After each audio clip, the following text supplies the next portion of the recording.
Уже в феврале 17-го здесь должны были принимать первых новорожденных. Стройка главного перинатального центра республики с самого начала идет с перерывами. Одна из основных причин – задержка проектной документации. Старались сделать таким образом, чтобы текущие выполняемые этапы работ уже были обеспечены рабочей документацией. Неготовность к началу ведения строительных работ рабочей документации в полном объеме задержала строительство на первоначальном этапе и несколько задерживает сейчас.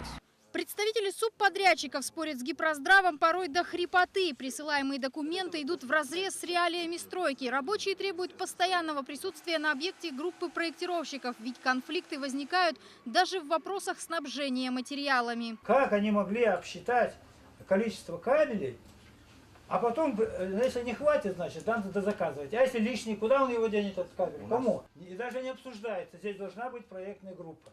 Не менее важно решить вопросы с регулярным финансированием проекта. Уже сейчас должна начаться закупка технического оборудования, которое можно доставить только по зимнику. В целом готовность объекта оценивается в 70%. Коробка здания завершена, тепловой контур завершен, тепло запущено. Ну и, соответственно, начаты работы по внутренним инженерным сетям и по внутренней отделке.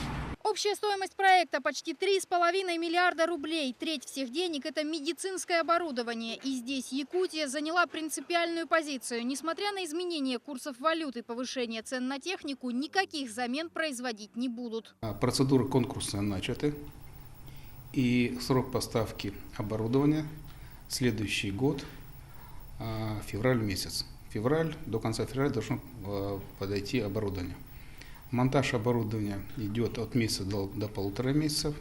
Новый центр рассчитан на 130 коек. На 8 этажах разместят консультацию, родильные блоки и реанимационные палаты. Как и в других центрах страны, здесь будут выхаживать малышей с экстремально низкой массой тела – от 500 граммов. Руководство генерального подрядчика уже направило официальную претензию в ООО «Гипроздрав» с требованием предоставить проектную документацию до конца 2016 года. По заверениям компании «Ростех», главный перинатальный центр республики будет сдан летом 2017 года. Анна Лебединская, Василий Соловьев, Вести, Якутск.